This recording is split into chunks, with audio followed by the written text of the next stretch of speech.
Сайн байцгаана уу та бүхэн? Шинэ 7 өдрийн мэндийг хүргэе. Санхүүгийн бүртгэл хичээлийн лекц номер 13 хөрөнгө оруулалтын бүртгэл. Бэлтгэсэн багш Түмэнлэгэр авахтай их сайхан миний бие магистр Монголын мэрэгсэн нэгтлэн модогч аудитор цолтой багш байна. Энэ хичээлийн хүрээнд дараах 6 зорилтыг бол тавьж байгаа.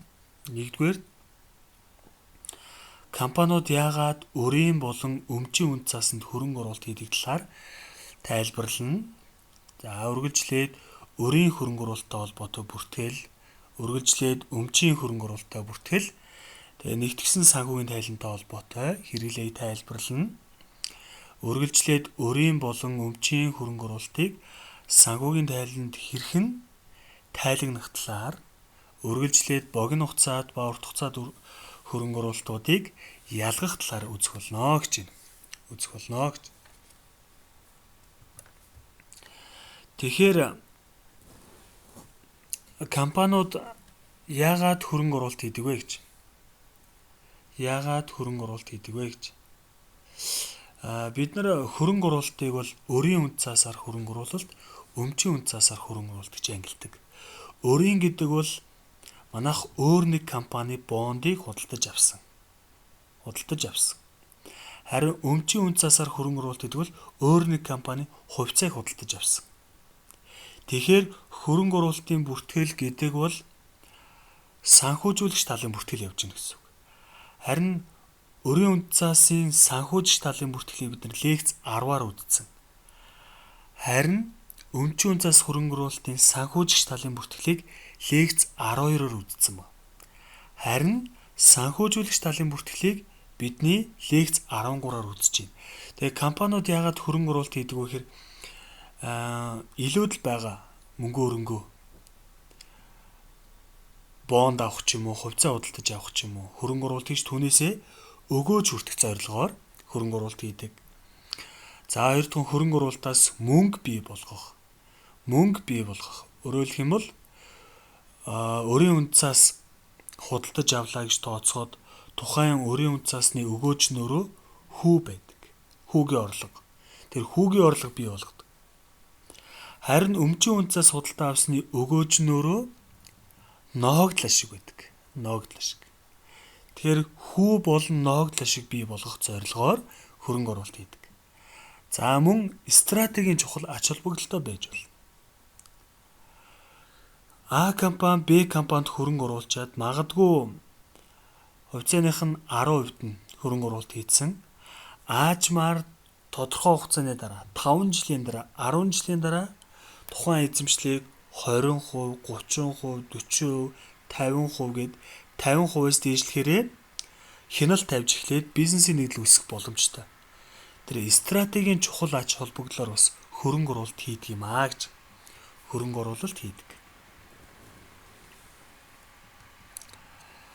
Тэгэхээр хөрөнгө оруулалт хийж байгаа энэ санхүүжүүлэгч тал нь хөрөнгө оруулалтаа эзэмших хугацаагаар нь 2 ангилдаг. Нэгтлэн мод бүртгэлд.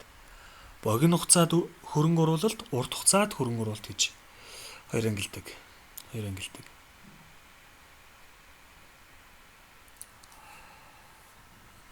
За, хичээлийн зорилт 2 руу орж байгаа тийм ээ. Тэгэхээр бид нар хөрөнгө оруулалтыг дотор нь 2 ангилсан байгаа шүү дээ. Өмчийн хөрөнгө оруулалт, өрийн хөрөнгө оруулалт.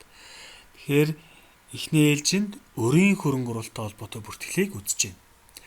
Тэгэхээр өр гэдэг бол манай А компани Б компани бондыг худалдаж авсан буюу Б компанид хөрөнгө оруулалт хийлээ гэдэг санаа авч байгаа. Тэгэхээр засгийн газар бонд гаргасан бол тэр бондыг худалдаж авахд хөрөнгө оруулалт хийлээ гэж үзнэ. За эсвэл хувийн компаниуд бонд гаргасан бол тухайн бондыг худалдаж авахд өрийн хөрөнгө оруулалт хийлээ гэж үздэг. Тэгэхээр өрийн хөрөнгө оруулалт хийхэд худалдаа авч байгаа үедээ журналын эмчилтэй бичнэ. Өрийн хөрөнгө оруулалтын өгөөж болох хүүгийн орлогоор журналын эмчилтэй бичнэ. Тухайн өрийн хөрөнгө оруулалтыг борлуулж байгаа нөхцөлд тухайн Б компани бондыг борлуулж байгаа нөхцөлд. За тэгэхээр өрийн хөрөнгө оруулалт буюу бондыг худалдаж авч байгаа үед худалдаж авахтай холбоотой бүхий л зардлуудыг өртөгтэй шингээдэг. Тухайн бондод төлж байгаа мөнгө дээр брокерийн шимтгэл гарсан бол тухайн шимтгэлийг хөрөнгө оруулалтынхаа өртөгтэй шингээж өгдөг. Тэгэхээр анх хөрөнгө оруулалт хийж байгаа бол хөрөнгө оруулалтыг өртгөөр бүртгэж байгаа. За тэгээд бондоо худалдаад авчлаа. Бондоо худалдаж авсны дараа бидний өгөөж бий болох ёстой. Өгөөж нь өөрөө хүү. Тэгэхээр хүүгийн орлогыг дараах зүйлсэд тулгуурлаж тооцоолдог юм аа гэж. Бондын дансны үнийг ашиглаж, хүү төлөх давтамжаас хамаарч, эргэлтэнд байгаа бонны тайлан жилийн тодорхой хугацаанаас хамаарч хүүгийн орлогоо тооцоолдог. Тэгэхээр энэ өрийн хөрөнгө оруулалтын нөгөө тал буюу санхүүжиж байгаа тал нь бидний лекц номер 10 дээр үзсэн бондын өгүүлгийн бүртгэл шүү. Урт хугацаа дүрслэлийн бүртгэл дээр үзсэн те. Харин санхүүжүүлж байгаа талын бүртгэлийг энэ өрийн хөрөнгө оруулалт байдлаар үзэж гинэ гэж ойлгох нь шүү дээ, тийм ээ. За бондоо худалдаад авчлаа өртгөөр нь юм байна. Хүүгийн орлогоо бид нэр тэр давтамжаасаа хамаарад, эргэлтэнд байгаа тэр тодорхой хугацаанаас нь хамаарад бондын дансны үнийг ашиглаад хүүгийн орлогоо тооцолж байна. Одоо бондыг борлуулж байгаа нөхцөлд. Тэгэхээр бондын өртгөөр хөрөнгө оруулалт дансны кредитлтаа бүртгэдэг. Тэгээд бонд борлуулахтай холбоотой олз баг арзыг бүртгэнэ гэж. Тэгэхээр тухайн бондыг борлуулахтай холбоотой шимтгэл үүсдэг тухайн шимтгэлийг борлуулж байгаа үнээсээ хасаад тэгээд тэр дүн бондын өртөг хоёрыг хооронд нь харьцуулна гэсэн үг.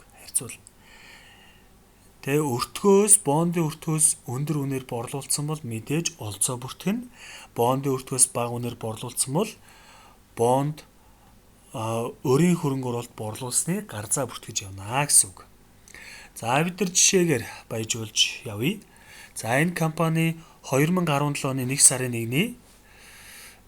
1-нд энэ Дон гэдэг компани 8% хүүтэй 10 жилийн хугацаатай. За энэ мөнгөнд нэмэгдээ бид нэг төгрөг гэвч тийм ээ 1000 төгрөгийн үнэтэй 50 ширхэг бондыг 50,000-аар худалдаа авсан гэж. За ямар нэгэн шимтгэл байхгүй учраас худалдаж авсан 50,000-аараа өрийн хөрөнгө оруулалтын өртөг тооцогдно. Тэр утгаараа дебитлдаа өрийн хөрөнгө оруулалт 50,000, кредитлдаа мөнгө нь 50,000 гэж бичигдэнэ. За бонд орох хөрөнгө оруулалт гэж бичсэн ч болно тийм ээ. Тэгэхээр Дон компани өрд хөрөнгө оруулж байна. Дон компани бондод хөрөнгө оруулалт хийж байна. Дон компанид санхүүжилт олгож байна гэсэн үг шүү дээ тийм ээ нэг талаараа.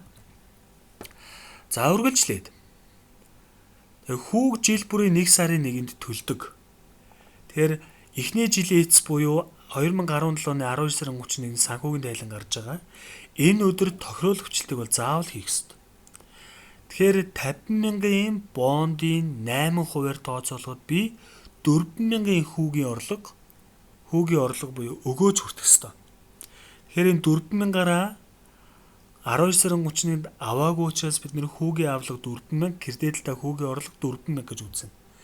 Тэгээд он гараад 2018 оны 1 сарын 1 буюу хүүгээ авж байгаа өдөр дебитлдаа мөнгөө 4,000-аар бичээд кредитлдаа хүүгийн авлага 4,000-аар бууруулж бичнэ. 1 жилийн хүүгээ яг мөнгөөр хүлээж авлаа гэсэн үг. За үргэлжлээд. За энэ компани 2018 оны 1 сарын 1-нд гэдэг чинь нөгөө хүүгээ авсны дараа тийм ээ. Дон компани бондыг 54,000-аар борлуулсан гэж. Тэгэхээр Дон компани бондын өртөгчийн өөрөө анх 50,000-аар авсан байгаа шүү дээ. Тэгэхээр 50,000 өртөгтэй хөрөнгө оруулалтыг 54,000-аар борлуулна гэдэг чинь манай компанид ашигтай байна. Тэр зөрүү ашиг болох 4,000-ыг өрийн хөрөнгө оруулалт борлуулсны олз гэж бүртгэдэг.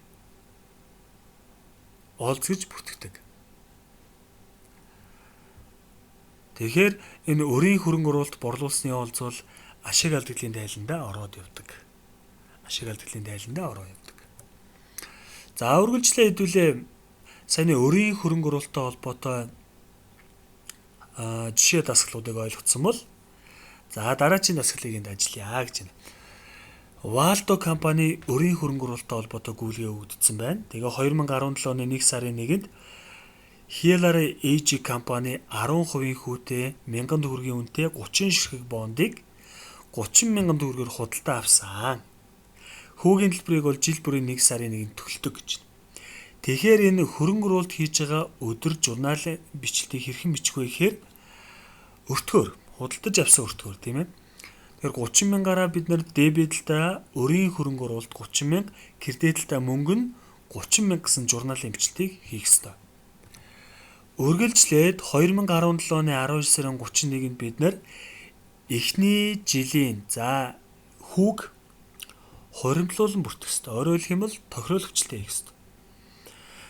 Тэгэхээр 30,000-ын 10% гэдэг чинь бүтэн жилийн хүү бол 3,000. Тэгэхээр Hillary AG компани бондыг эзэмшснээрээ би 1 жилийн хугацаанд хүртэж байгаа өгөөж нь 3,000 байна гэсэн үг. Тэгэхээр хүүг 1 сарын 1-нд авдаг. Тэр 12 сарын 30-нд аваагүй учраас бид нар дебитлдаа хүүгийн авлага 3,000, кредитлдаа хүүгийн орлого нь 3,000 гэсэн бичлэлтийг хийнэ. За тэгээд 1 сарын 1 боллоо. Тэгэхээр 1 сарын 1-нд хүүг мөнгөөр хүлээж авна. Энэ үед дебитлдаа мөнгө нь 3,000, кредитлдаа хүүгийн авлага нь 3,000 гэсэн бичлэлтийг бичнэ. За үргэлжлээд энэ өдөр 2018 оны 1 сарын 1-нд за Hillary AG компани бондыг 14,600-аар борлуулсан. Гэхдээ 15 ширхэг бондыг борлуулсан гэж байгаа юм. За анх бол бид нэр 17 оны 1 сарын 30 ширхэг бондыг 30,000-аар авсан шүү дээ, тийм ээ. Тэгэхээр 15 ширхэг бонд гэдэг чинь 15,000 гэсэн. Тэгэхээр 15,000 өртөгтэй бондыг 14,600-аар борлуулна гэдэг чинь манайх алдагдал хүлээж ийн гэсэн үг тийм. Өртгөөс нь багаар борлуулж байна. Тэгэхээр зөрөө 400-г бид нар өрийн хөрөнгө оруулалт борлуулсны гарц гэж бүртгэдэг. Тэгэхээр энэ гарц нь өөрөө ашиг алдагдлын тайландаа ороод явдаг. За бидний хэлгээр орлогын тайланд. Цэвэр ашигын тооцоололд ордог гэсэн үг тийм ээ. Цэвэр ашигын тооцоололд ордог. За үргэлжлээд 2018 оны 12 сарын 31 боллоо, жилийн эц боллоо. Энэ өдөр бид нар хүүгээ тооцоолно. Одоо бид нэр 30 ширхэг бондоос 15-ыг борлуулсан юм чинь одоо 15 ширхэг бондтой. Ширхэг бондын өртөгч нь 1000 байгаа. Тэгэхээр 15,000. Тэгэхээр 15,000-ын 10%-аар тооцоход 2018 оны 1 жилийн өгөөж нь 1500 болж байна. Тэгээ хүүгийн мөнгөөр аваагүй учраас дебитлдаа хүүгийн авлага нь 1500, кредитлдаа хүүгийн орлого нь 1500 гэсэн бичлэлтийг бичдэг.